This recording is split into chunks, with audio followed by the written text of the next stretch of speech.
الله أكبر الله أكبر.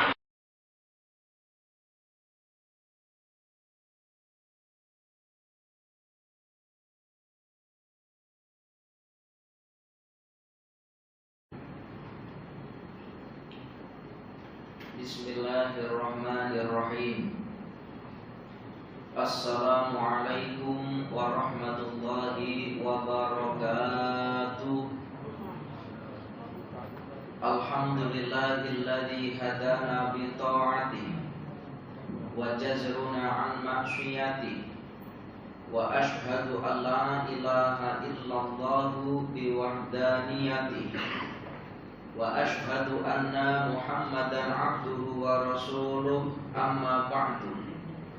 Para jamaah yang dirahmati oleh Allah, alhamdulillah, puji syukur kita kehadirat Allah atas segala nikmat yang telah diberikan kepada kita, sehingga dengan nikmat-nikmat itu Allah berikan kesempatan kepada kita untuk hadir di dalam masjid yang tidak lain adalah lissolati, laksanakan ibadah sholat yang tentunya kita kerjakan dengan cara berjamaah. Semoga masjid yang sekarang kita duduk di dalamnya ini kelak di hadapan Allah akan menjadi saksi bahwa kita termasuk golongan orang-orang yang soleh dan solehah. Amin, amin ya rabbal alamin.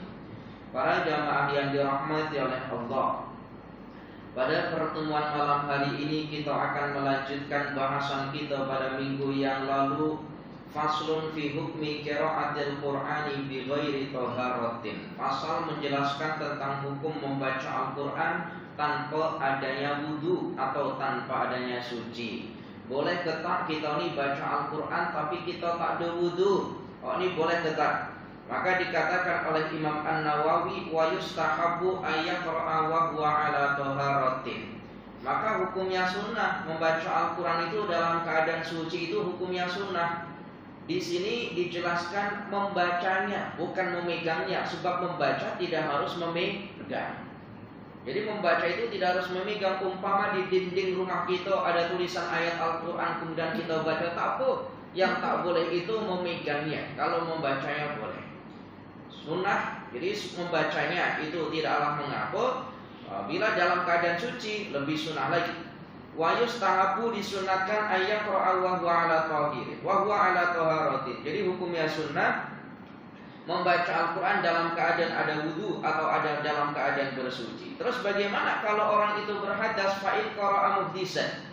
Bila orang itu membaca Al-Quran dalam keadaan muhdis, yang dimana tidak ada wudu, maka para ulama mengatakan jaza bi ijma'il muslimin. Sepakat para ulama mengatakan boleh membaca Al-Quran tanpa adanya wudu.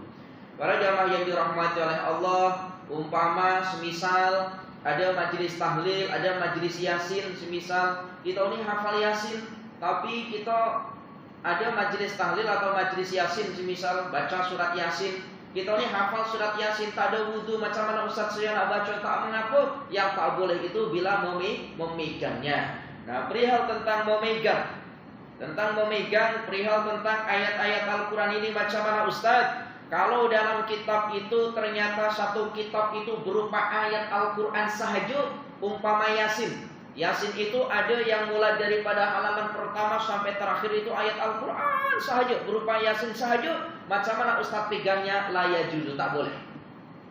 Tapi kalau di dalam surat Yasin itu ternyata ada keterangan-keterangan yang dimana ada terjemahannya, atau mungkin surat Yasin itu ada tafsirnya, bila kita memegangnya dalam keadaan muhdis atau dalam keadaan berhadas tidaklah mengapa. Tapi bila dalam satu kitab itu hanya terdapat ayat Al-Quran sahaja, maka ini yang tak boleh. Umpama semisal dalam kitab Ustaz yang baca ini ya terdapat ayat-ayat Al-Quran, tetapi keterangan ayat Al-Quran itu jauh lebih banyak dibandingkan dengan ayatnya, maka tak mengapa memegang kitab itu. Para jamaah yang dirahmati oleh Allah, qala Imamul Haramain, berkatalah siapa Imam Al-Haramain rahimahullahu ta'ala, wala yuqalu irtakaba makruhan bal huwa tarikul afdalu. Adapun mereka-mereka yang membaca Al-Quran dalam keadaan berhadas, membaca Al-Quran dalam keadaan berhadas, itu bukan berarti mereka melakukan perbuatan yang makruh, tidak. Tetapi mereka itu meninggalkan perkara yang afdol, sebab sunnah membaca Al-Quran dalam keadaan suci. Jadi mereka itu tidak melakukan perbuatan yang makruh itu, tidak, tetapi meninggalkan perkara yang afdol.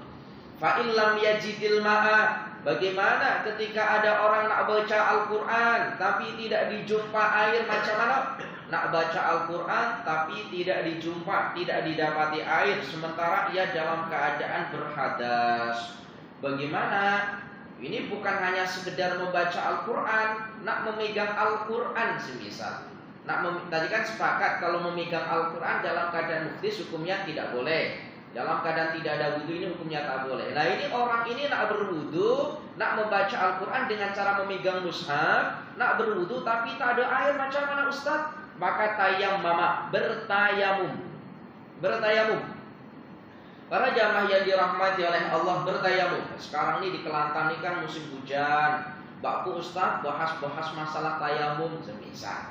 Ya sewaktu-waktu mungkin kita tak ada hujan. Bukankah isu yang besar di Kelantan ini sulit air atau susah air? Nah sekarang ini kan memang ada hujan, tapi mungkin sewaktu-waktu semisal sehari tak ada air dekat Kelantan semisal, takkanlah kita pergi ke sungai Kelantan ambil air wudhu. Ini macam mana Ustaz?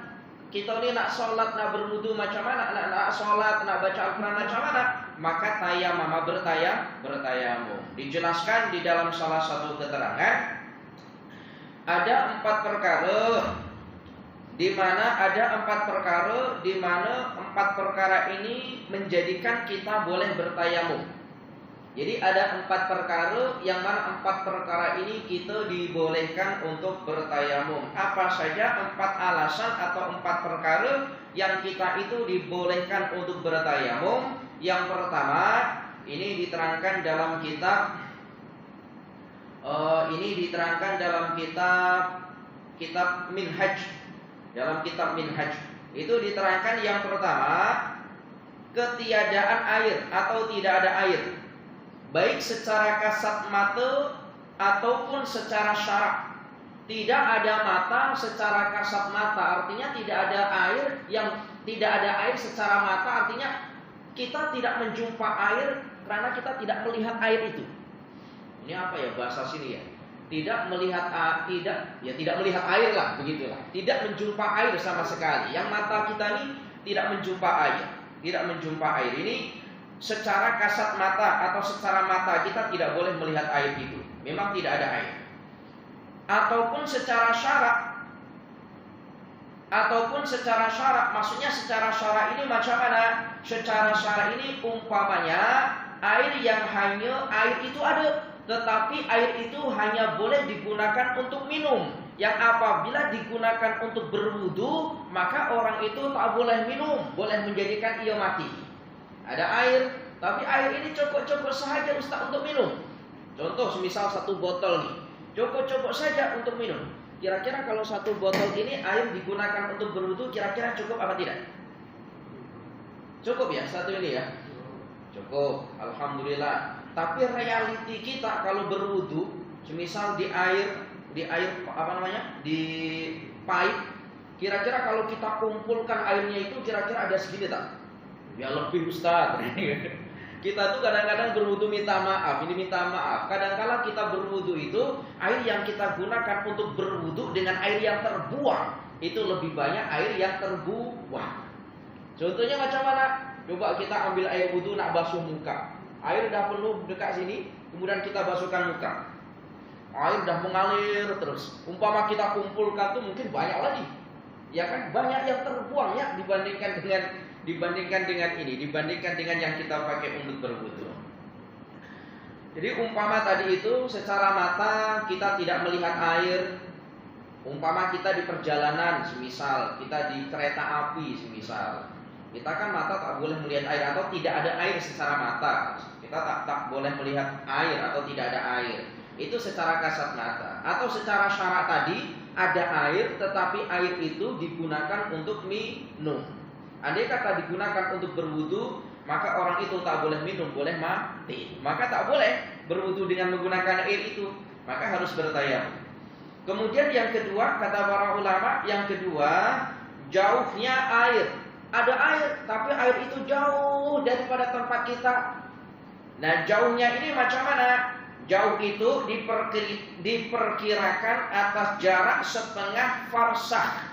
Setengah farsakh ini kira-kira kalau misal diukur dengan kilometer, itu 2,5 kilometer. Jadi tak ada air. Di tempat kita ini tak ada air. Ada air tapi jauhnya 2,5 kilometer. Kenapa di sini para ulama menetapkan 1,5 farsakh atau setengah farsakh yang kita ukur 2,5? Sebab 2,5 kilometer ini kira-kira kalau kita berjalan itu sudah tidak sanggup, sudah letih. Betul kan? Kita jalan kira-kira 2,5 itu kira-kira sanggup kita? Wah, jangankan 2,5 Ustaz, 500 meter saja kita udah letih dah. Maka ada sebagian ulama juga mengatakan begini. Ada ulama yang mengatakan begini. Tidak harus 2,5 km asalkan andaikan itu tidak ada air, ada airnya, kita nak ambil air tapi kita tak mampu untuk jalan meskipun itu tidak lebih daripada 500 meter semisal, maka kita pun sudah diperbolehkan untuk bertayamum. Kira-kira paham tak ini?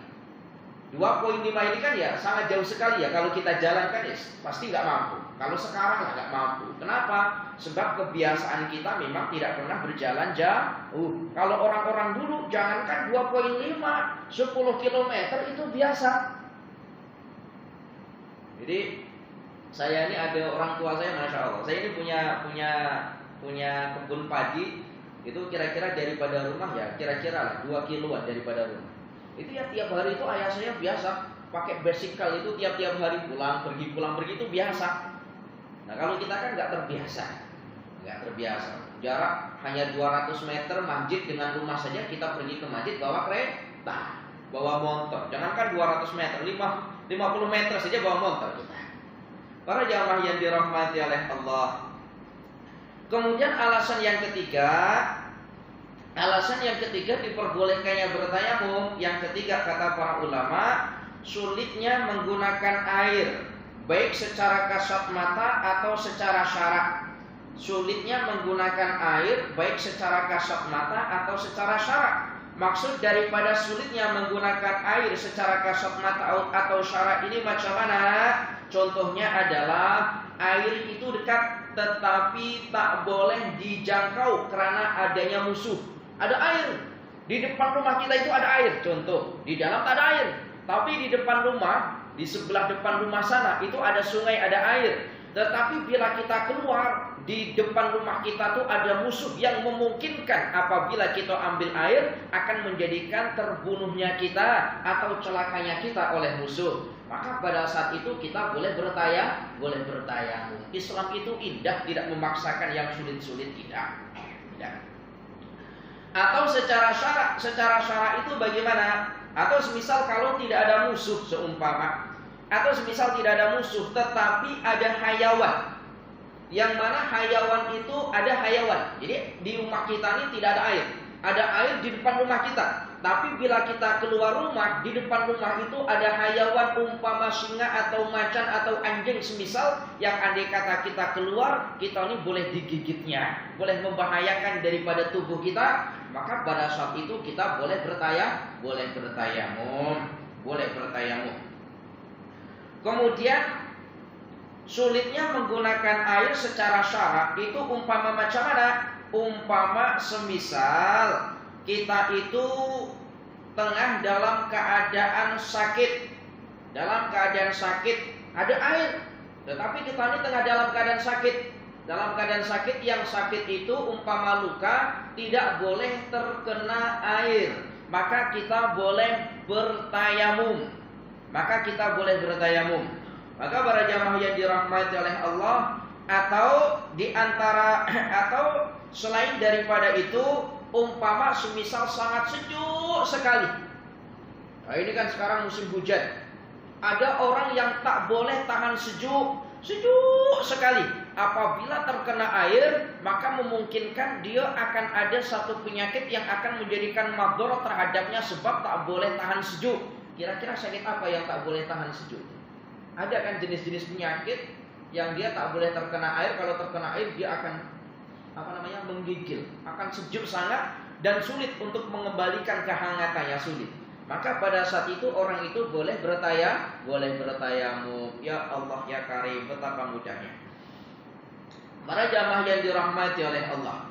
Nah itu tadi yang pasal tadi itu, pasal sejuk tadi itu perkara yang keempat ya. Perkara yang keempat yang boleh seseorang itu bertayamum, itu diantaranya tadi itu. Yang keempat itu alasannya apabila orang itu tidak boleh menahan sejuk sangat. Semisal apabila terkena air dia akan menggigil, akan sejuk sangat, maka dia boleh untuk melaksanakan bertayamum. Para jamaah yang dirahmati oleh Allah. Wal mustahadatu fi zamanil mahkumi bi annahu tuhrun. Hukmuha hukmul muhdisi. Sementara orang-orang yang beristihadah. Istihadah itu apa? Istihadah itu orang-orang yang istihadah. Istihadah itu darah yang keluar daripada perempuan tetapi bukan dalam keadaan berhaid. Ini istihadah, darah yang keluar daripada perempuan yang mana perempuan ini dalam keadaan sakit, itu dinamakan istihadah. Berbeda lagi kalau haid. Bagaimana Ustadz kalau perempuan itu beristihadah? Apakah dia boleh membaca Al-Quran? Jawabnya boleh. Dihukumi sebagai orang muhdis, orang yang berhadas. Yang tidak boleh membaca Al-Quran secara mutlak itu adalah perempuan-perempuan yang tengah dalam keadaan haid ataupun orang yang tengah dalam keadaan junub. Secara mutlak tak boleh membaca Al-Quran. Baik itu satu ayat ataupun kurang daripada satu ayat. Membacanya saja tak boleh, apalagi memegangnya. Wa ammal junubu wal haid. Adapun orang-orang yang tengah dalam keadaan junub ataupun orang-orang yang tengah dalam keadaan haid, fa innahu yahrumu alaihi ma qiraatul Qur'an. Maka hukumnya haram membaca Al-Quran. Nah Ustadz, saya ini kan perempuan, haid itu 1 minggu contoh. Kalau saya tidak diperbolehkan membaca Al-Quran, berarti saya tidak mendapati fadilah atau pahala kesunahan membaca Al-Quran. Sementara membaca Al-Quran itu kan hukumnya sunnah. Berarti saya meninggalkan membaca Al-Quran, saya tidak mendapati pahala. Maka para jamaah yang dirahmati oleh Allah, dengan tunduknya perintah kepada kita, di mana ketika kita dalam keadaan haid kita tidak boleh membaca Al-Quran. Dengan tidak membaca Al-Quran itu Allah berikan pahala, sebab kita sudah tunduk terhadap perintah. Paham ya dari sini ya? Betapa mudahnya kita itu mendapati pahala. Contoh orang bersiwak, Ustadz saya ini bersiwak, bulan puasa saya bersiwak. Itu macam mana Ustadz, boleh tak? Boleh sebelum zawal. Jadi sebelum matahari ada tepat di atas kepala kita masih boleh atau masih sunnah melaksanakan perbuatan siwak pukul 8, pukul 9, 10, 11, 12 masih boleh bersiwak. Tapi bila matahari sudah ada tepat di atas kepala kita, maka hukumnya makruh. Ustaz, kalau makruh demikian berarti bila saya bersiwak tidak mendapat pahala. Justru dengan cara tidak bersiwak sudah mendapatkan pahala, karena taat terhadap perintah. Betapa mudahnya kita itu mendapati pahala. Para jamaah yang dirahmati oleh Allah, mudah kita itu mendapat pahala. Tadi misal contoh, kita itu niat daripada rumah menuju ke masjid untuk melaksanakan ibadah sholat. Niat kita sudah mendapat pahala. Tapi jangan hanya niat melaksanakan ibadah sholat saja. Ketika kita masuk ke masjid, usahakan kita niat iktikaf. Seperti ini kita duduk semacam ini, maka selain kita mendapat pahala mendengarkan pengajian, kita pun dapat pahala daripada duduk kita yang iktikaf.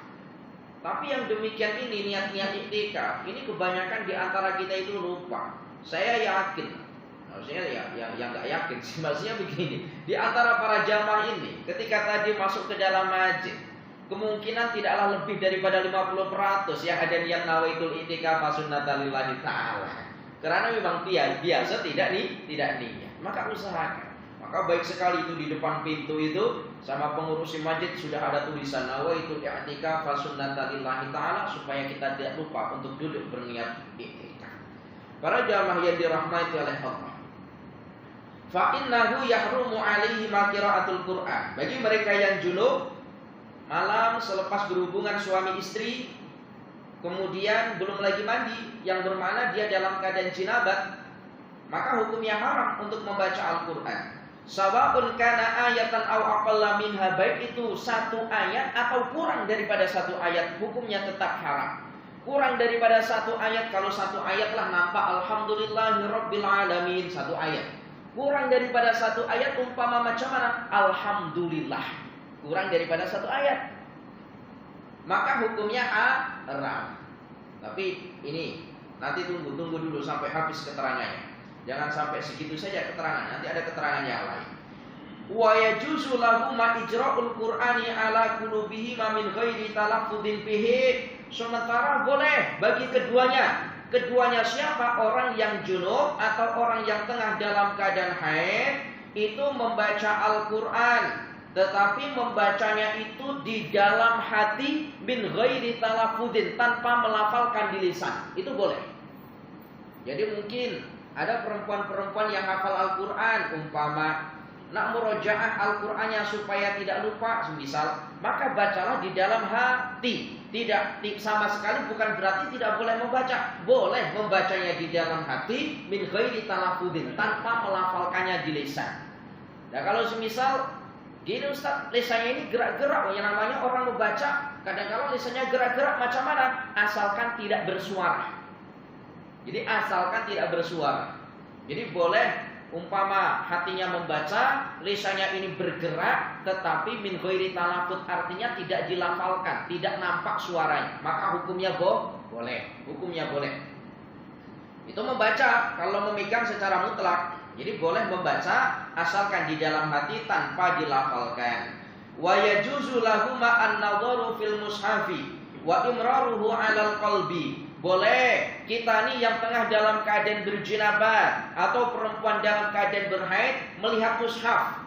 Jadi mushaf ini Al-Qur'annya atau ayatnya ada di hadapan, kemudian membacanya, tetapi syaratnya tadi itu, syaratnya ijra'u 'alal qalbi, membacanya di dalam hati, min ghairi talaffudin bihi, tanpa melafalkan daripada apa yang ia baca. Boleh meskipun dengan cara melihat mushaf. Ya kalau memegang tak boleh. Memegang sepakat, tadi itu kalau memegang sepakat tidak boleh. Baik memegangnya itu, ini perhatikan. Baik memegangnya itu berupa satu ayat. Jadi ada satu ayat dalam kertas atau Al-Qur'an itu sobek semisal. Satu ayat semisal. Satu ayat atau kurang daripada satu surat, atau kurang daripada satu surat, satu ayat. Atau kurang daripada satu ayat yang ia tahu kalau itu adalah ayat Al-Quran, lalu dia pegang dalam keadaan jinabat atau dalam keadaan haid, maka hukumnya tetap haram. Boleh paham ya kalimat ini ya? Boleh paham, sebab ini penting sekali. Ini penting sekali. Wa ajma'al muslimuna ala jawazi tasbihi wa tahlili wa tahmidi wa takbiri wa salati ala Rasulillah sallallahu alaihi wasallam wa ghairi dzalika minal adhkari lil junubi wal haidi. Sementara apabila tengah dalam keadaan junub, dalam keadaan berhaid, lalu orang itu membaca tahmid itu alhamdulillah, atau membaca takbir Allahu Akbar, atau membaca tahlil la ilaha illallah, atau membaca sholawat kepada baginda Nabi Allahumma sholli ala sayyidina Muhammad, atau membaca doa Rabbana atina fid dunya hasanah wa fil akhirati hasanah wa qina adzabannar, yang doa itu adalah berupa ayat Al-Qur'an. Bagaimana Ustadz hukumnya? Boleh asalkan diniatkan lidzikri, untuk berzikir. Ada kematian, diberitakan kepada kita ada kematian. Biasa kalau ada kematian, lisan kita mengucapkan kalimat apa? Inna lillahi wa inna ilaihi raji'un. Inna lillahi wa inna ilaihi raji'un. Ini ayat Al-Quran. Diterangkan fa idza asabatkum musibatun qalu inna lillahi wa inna ilaihi raji'un. Itu ayat Al-Quran. Lisan kita mengucapkan kalimat ini. Bila kita niat membaca Al-Quran, maka tetap terkena hukum haram. Tetapi apabila kita niat berzikir, tidaklah mengapa. Atau sama sekali kita tidak ada niat. Tidak ada niat membaca Al-Quran, juga tidak ada niat berzikir, maka hukumnya tidak mengapa. Tidak sampai kepada hukum haram. Ya, boleh.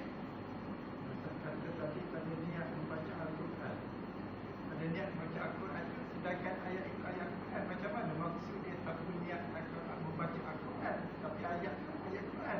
Contohnya begini. Lisan kita ini kan, contoh ya, lisan kita ini karena sudah terbiasa kalau ada kematian, kita itu mengucapkan kalimat inna lillahi wa inna ilaihi raji'un. Tiba-tiba diberitakan, kawan kamu mati, semisal. Maka secara otomatis lisan kita akan mengucapkan kalimat inna lillahi wa inna ilaihi raji'un. Nah, kita itu nggak tahu. Semisal kita itu nggak tahu kalau inna lillahi wa inna ilaihi raji'un itu adalah ayat Al-Quran. Ataupun tahu tetapi lisan kita ini refleks. Apa bahasa refleks itu? Secara tiba-tiba tidak ada niat untuk membaca Al-Quran, maka yang demikian itu tidak mengapa. Tapi apabila kita ada niat, semisal kawan kamu mati, lalu dalam hati kita, ya sudah, saya niat baca Al-Quran. Seumpama saya niat baca Al-Quran, inna lillahi wa inna ilaihi raji'un. Nah, yang demikian ini hukumnya haram, nggak boleh. Boleh paham ya kalimat ini ya? Alhamdulillah, jelas ya Haji ya. Alhamdulillah, tabarakallah. Maka kan ada orang itu kalau semisal sudah terbiasa lisannya mengucapkan kalimat-kalimat yang molek, umpama subhanallah, alhamdulillah, Allahu akbar, innalillahi wa inna ilaihi raji'un. Itu yang kadang-kala tidak ada niat lisan kita ini secara tiba-tiba kita mengucap.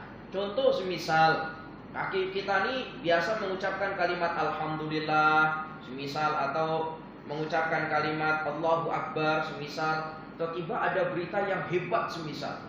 Lalu hati kita Allahu Akbar, semacam itu. Karena terbiasa. Kita tidak ada niat nak membaca atau apa, tetapi tiba-tiba terkeluar. Nah, itu hukumnya tidaklah mengapa. Para jamaah yang dirahmati oleh Allah, begitu juga tidaklah mengapa.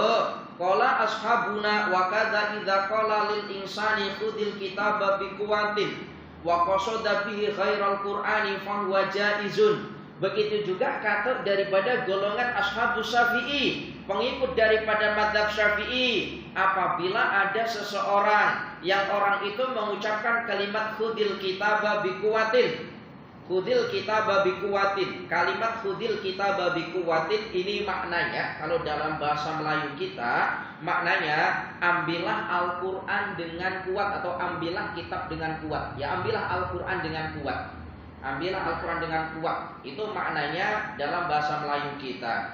Nah, ada orang yang pandai bahasa Arab, lalu memerintahkan kepada seseorang untuk mengangkat Al-Quran.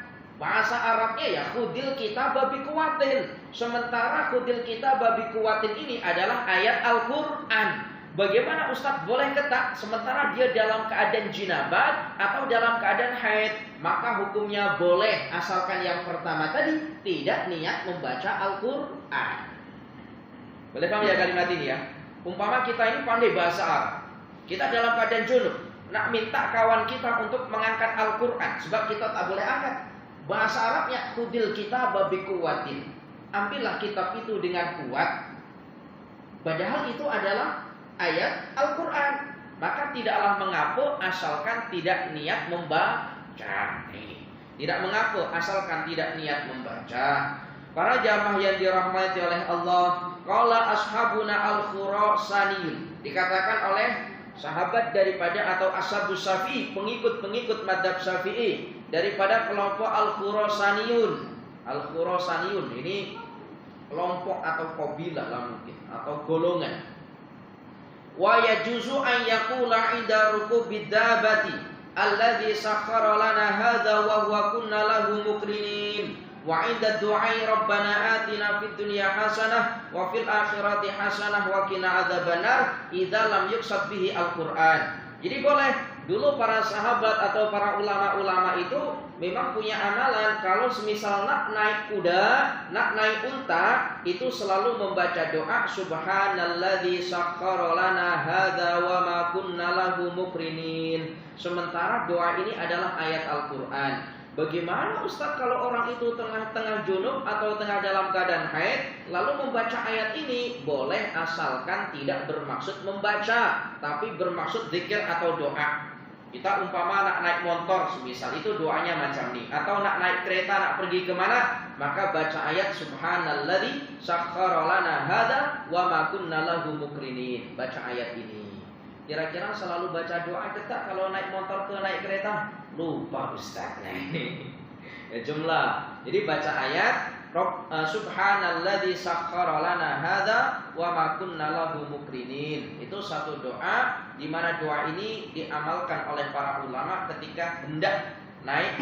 Nak naik apa saja, nak naik unta ke, nak naik kuda ke. Kalau dulu kendaraan unta dengan kuda, sekarang ini sudah tak ada, bukan berarti kemudian kita tidak doa, sebab kendaraan sudah diganti dengan motor dan kereta. Berarti ketika naik motor atau naik kereta, bacalah ayat ini. Atau semisal kita tengah dalam keadaan jinabat atau perempuan dalam keadaan berhaid, di tengah-tengah jalan atau jumpa dengan kawannya, diminta untuk berdoa. Takkanlah kemudian minta maaf, saya ini tengah dalam keadaan berjinabat. Takkan mungkin kita cakap macam tu. Ada tok imam jumpa dengan kawannya orang ramai, tok imamnya suruh baca doa, lalu bilang minta maaflah saya dalam keadaan jinabat, kan malu. Atau perempuan minta maaflah saya dalam keadaan haid. Macam mana Ustaz doa yang macam ni Rabbana atina? Boleh, asalkan niatnya sama seperti tadi di awal. Jangan niat membaca Al-Quran, tetapi niat berzikir atau niat untuk doa. Pokoknya selain daripada niat membaca Al-Quran, boleh. Nah ini, Masya Allah, tabarakallah.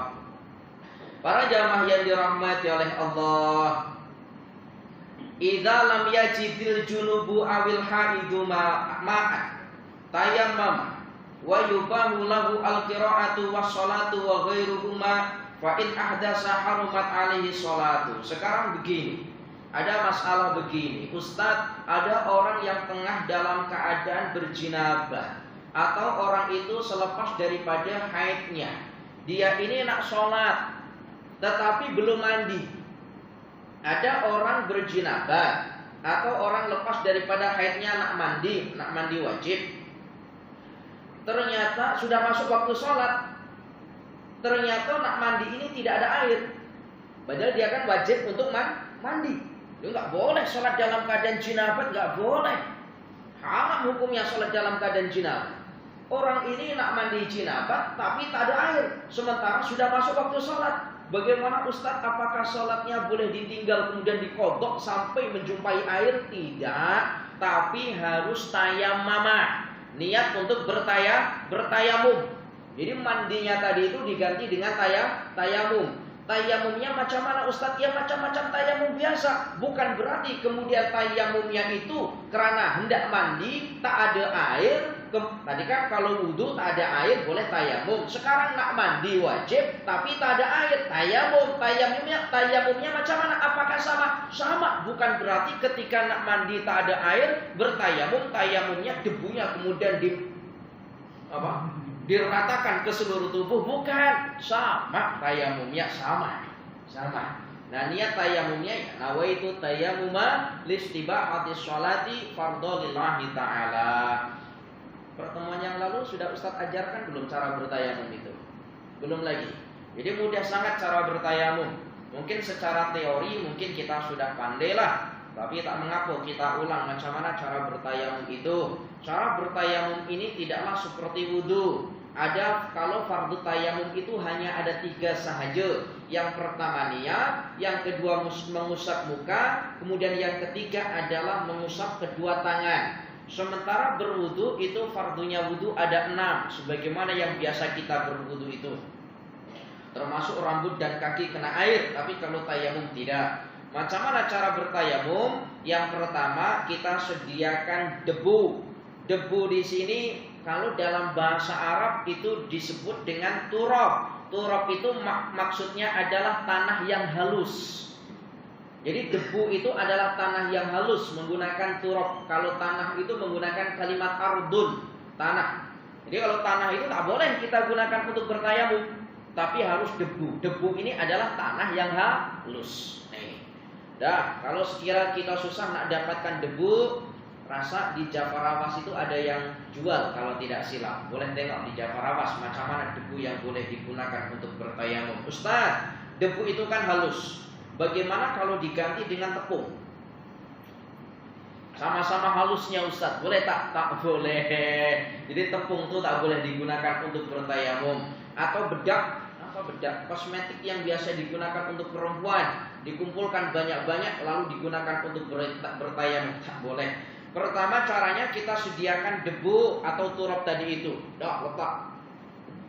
Kemudian letak itu bukan letak secara mengumpul. Apa mengumpul? Letak mengumpul macam itu tak, tapi kita beginikan. Kita beginikan. Yang kita ratakan. Kita ratakan. Yang umpama andaikan tangan kita letakkan semacam ini, itu cukup. Boleh paham ya ini ya? Jadi kita ratakan. Yang seandainya tangan kita gini, ini boleh terkena debu. Selepas debu itu kita ratakan macam itu, bukanlah rata sangatlah, pokoknya sekedar boleh kena tangan macam ini. Kemudian kita letakkan tangan kita di atas debu, cukup sekali saja, bukan terus kita gini-gini kan, tidak, cukup sekali saja. Cukup sekali saja. Kemudian kita angkat tangan kita alihkan ke sebelah kiri, kita ketuk. Kita ketuk. Tujuan apa kita ketuk semacam ini? Supaya debu-debu yang kira kasar yang ada dalam tangan kita ini boleh terlepas. Ya, boleh terlepas. Jadi kita ketuknya bukan gini. Salah nih ketuknya macam nih.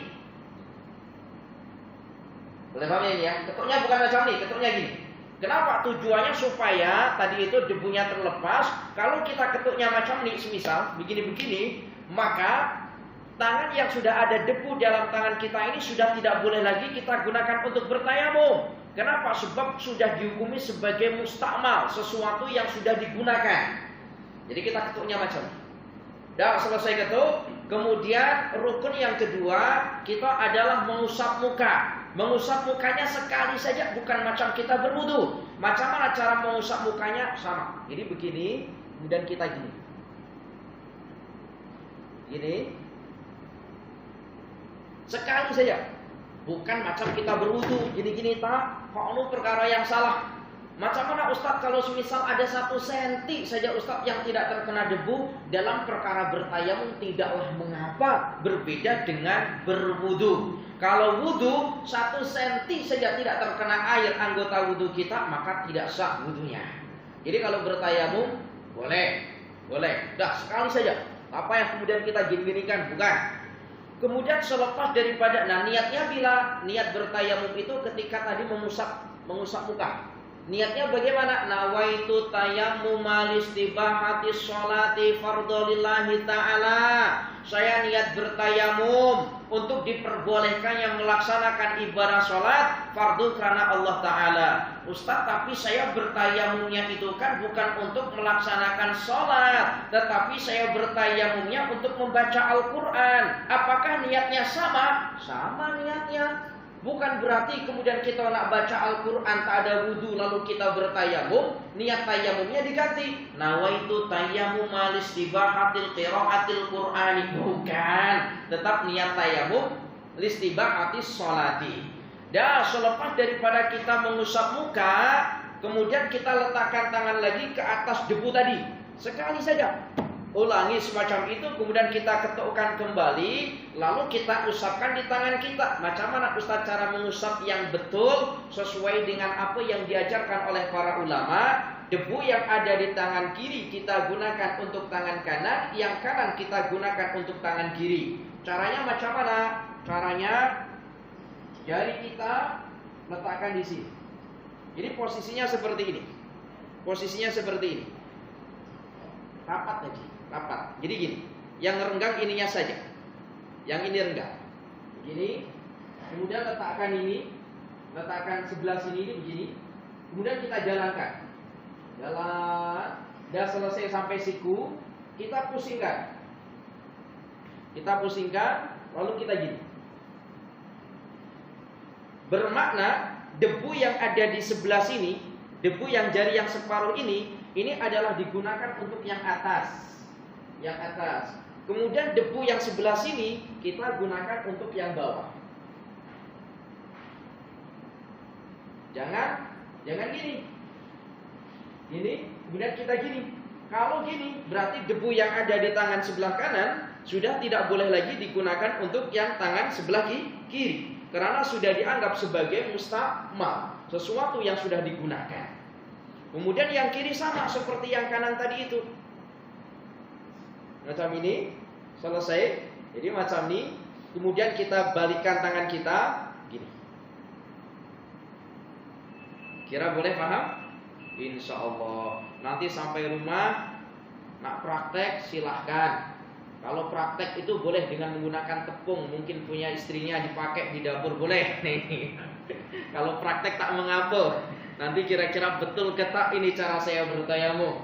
Jadi yang perempuan bila istrinya hadir di majelis ini sampai rumah kalau tengok tepungnya habis jangan marah.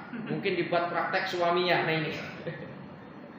Para jamaah yang dirahmati oleh Allah, ya Allahu ya Karim. Betapa mudahnya dalam agama kita itu selalu ada solusi.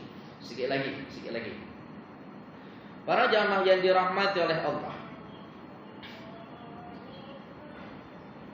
Bagaimana kalau semisal sekarang ini orang itu sudah bertayamum, orang tadi kan orang junub atau orang yang haid tadi sudah selesai, kemudian nak mandi jinabah, tidak ada air, maka baginya bertayamum. Maka baginya itu sudah boleh untuk melaksanakan ibadah sholat, asalkan bertayamumnya itu sudah masuk waktu sholat. Tapi kalau bertayamumnya itu sebelum waktu sholat, maka tidak boleh mengerjakan sholat, tetapi boleh membaca Al-Quran. Kenapa? Sebab syarat tayamum itu adalah bila sudah masuk waktu sholat. Dan satu tayamuman itu digunakan hanya satu sholat fardu saja. Untuk sholat-sholat sunnah boleh berulang kali, atau membaca Al-Quran boleh berulang kali.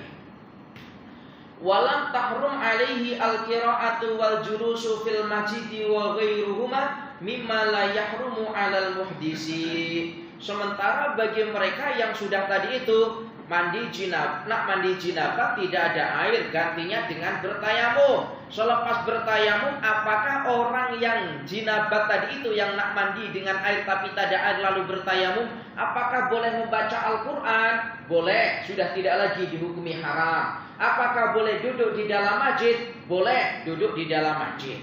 Kenapa? Sebab tadi sudah bertayamum. Nah, kama idza tasala summa ahdasa wa hadza mimma yus'alu anhu wa yustaghrabu. Dan perkara-perkara ini adalah perkara-perkara yang gharib. Artinya perkara yang gharib itu perkara yang pelik, kata Imam Nawawi. Perkara yang pelik yang mungkin tidak banyak terjadi oleh ramai orang.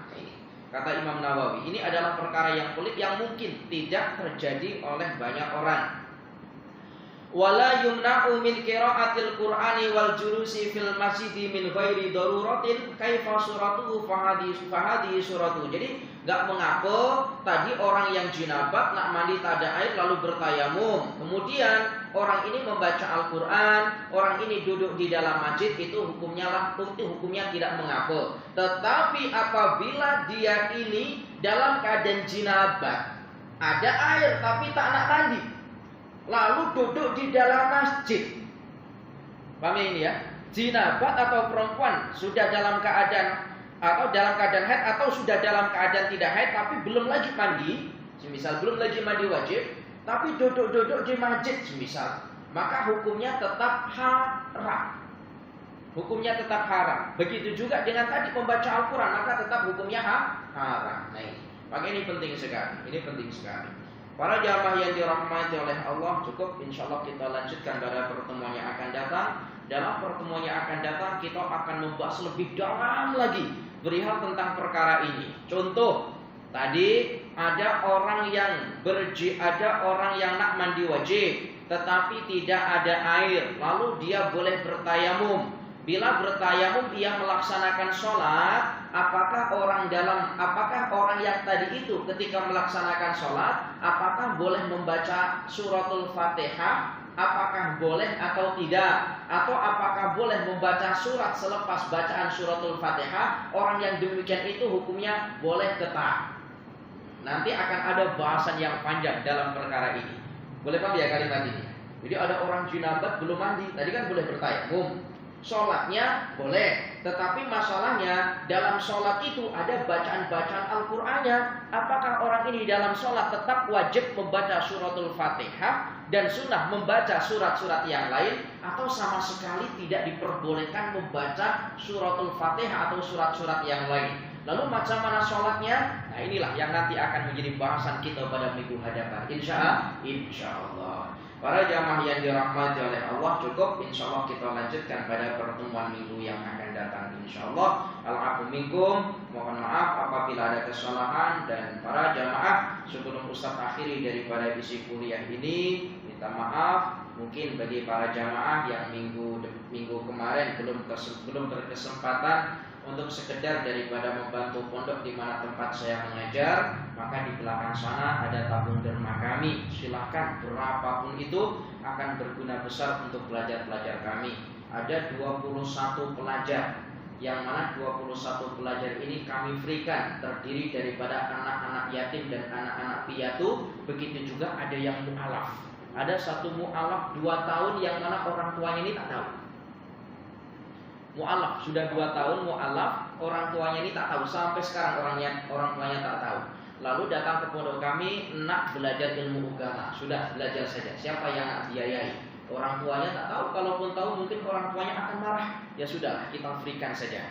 Maka para jamaah yang dirahmati oleh Allah, biar untuk urusan mengajar ilmu agama menjadi tanggung jawab saya, tetapi untuk urusan yang lainnya jamaahlah yang boleh membantunya. Maka nanti di belakang sana ada tabung derma kami, silahkan berapapun itu akan berguna besar. Atau mungkin para jamaah nak menitipkan untuk tahlil arwah, silahkan nanti boleh jumpa dengan saya. Ustadz, saya nak titip untuk tahlil arwah, silahkan nanti boleh ditulis dalam buku catatan saya nama-nama arwah itu. Setiap malam Jumat kami membaca tahlil, membaca Yasin, begitu juga membaca Al-Quran 30 juzuk. 30 juzuk dibagi dengan beberapa pelajar sampai 30 juzuk, yang mana niat daripada bacaan itu diberikan kepada arwah-arwah yang dititipkan namanya kepada kami.